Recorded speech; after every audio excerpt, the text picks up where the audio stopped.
ऐसी हॉबीज होती हैं, चाहे वो संगीत हो, पेंटिंग हो, नृत्य हो, ये सब चीजें इनबॉर्न होती हैं। अगर आपके अंदर वो स्पार्क है तो है, अगर नहीं है तो उसे कल्टिवेट आज सच नहीं किया जा सकता।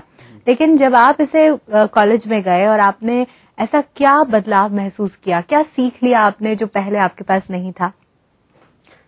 बहुत कुछ सीखा और जो कुछ सीखा वहीं से सीखा। अच्छा, ऐसा है कि मैंने बताया कि आर्ट कॉलेज में जाने से पहले इसके बारे में कुछ भी पता नहीं था। मतलब कौन सा कलर होता है, ब्रश कैसा होता है, कितने तरह का ब्रश होता है, कलर कितने तरह का होता है, कुछ भी आइडिया नहीं था। वहां जाने के बाद जब बड़ी बड़ी पेंटिंग्स को देखा, खास करके उस ऑल इंडिया एग्जीबिशन में, या फिर जब फर्स्ट ईयर में जैसे हम लोग जाते थे तो हम लोगों को सबसे पहला क्लास मुझे अभी भी याद है। हमारे जो टीचर थे वो बोले कि बाहर चले जाओ और बाहर गाय वगैरह जो है वो चर रही है, घास चर रही है, उसका बैठ करके बनाओ। ओके।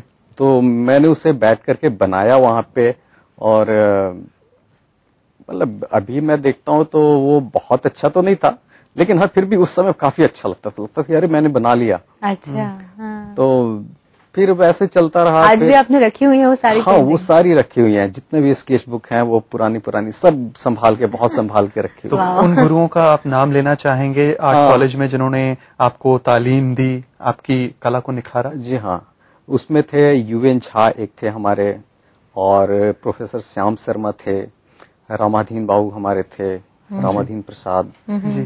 तो ये लोग हमारे गुरु थे उस समय। आज भी टच में है इनके?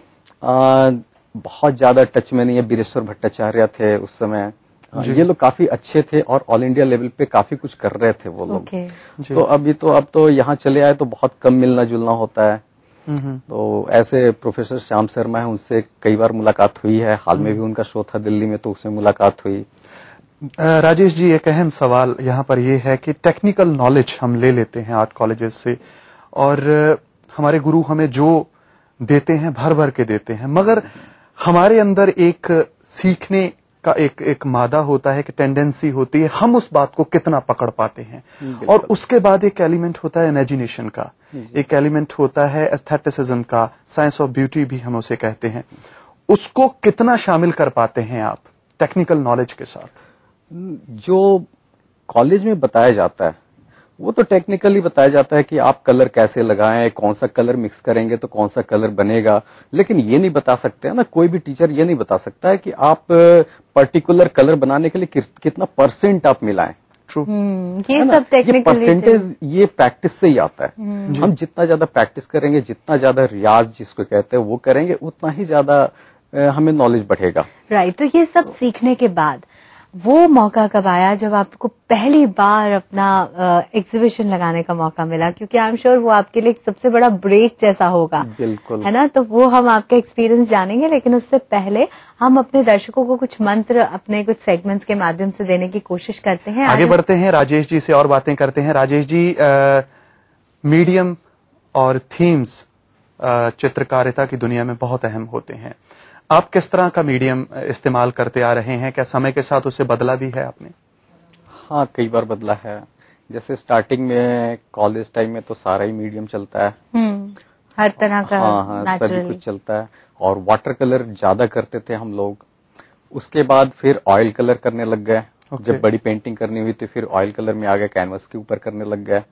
फिर अभी 2-3 साल से मैं कर रहा हूँ इसमें एक्रेलिक कलर में। सबसे ज्यादा मुश्किल किसमें होता है? Water colour? वाटर कलर मुश्किल है, स्टार्टिंग में मुश्किल है, लेकिन जब एक बार आप सीख जाते हैं या ट्रेंड हो जाते हैं, थोड़ा बहुत आइडिया हो जाता है, तो फिर वाटर कलर से इजी और कोई है शायद उसमें गलती की कोई वो नहीं रहती। हाँ, अगर गलती हो जाए तो फिर वो तो फाड़ के फेंकने के सिवा और रीटेक नहीं है, आपको पूरी पेंटिंग दोबारा से बनानी होगी। दोबारा से बनानी। अच्छा, जैसे सुमेधा ने आपसे पूछा था कि आपकी पहली एग्जीबिशन, कहीं बातों में हम भूल ना जाएं, क्योंकि वो एक ऐसा पल होता है जब आपको काफी खुशी होती है, लोग आपको देखने आते हैं, आपके काम को देखते हैं। वो पल हमारे साथ शेयर कीजिए। पहला एग्जीबिशन जो सोलो मेरा था वो पटना में लगाया था मैंने, और उस समय मैं 3rd ईयर में था। ओके। तो 3rd ईयर में वैसे सोलो करने का हिम्मत बहुत कम लोग कर पाते हैं, क्योंकि सोलो शो जो है वो बहुत मायने रखता है। ट्रू। हाँ, उस पर रिस्पॉन्सिबिलिटी बहुत ज्यादा होती है। ग्रुप शो तो लगा लेते हैं, लेकिन सोलो के लिए काफी तैयारी करनी होती है, और फिर वो एक जीवन का जो ये होता है ना कि ब्रेकिंग जिसको कहते हैं, वो चीज होती है। तो पहला शो उस समय किया था और काफी सफल रहा था, क्योंकि पटना में हम लोग रहते हैं तो सेल के बारे में तो सोच नहीं सकते क्योंकि मार्केट वहां नहीं है, लेकिन बाकी रिस्पांस जो है लोगों का वो काफी अच्छा रहा था। क्या सीरीज थी और किस तरह का काम था ये? उसमें मिक्स था। उसमें वाटर कलर भी था, ऑयल कलर भी था, एक्रेलिक नहीं था। हाँ, तो ऑयल और एक्रेलिक दोनों में ही राइट।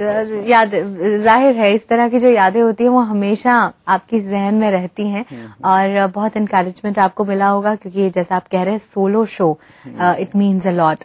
आपकी कुछ पेंटिंग्स यहाँ पे भी रखी हुई हैं, इनके बारे में भी हम बात करना चाहेंगे।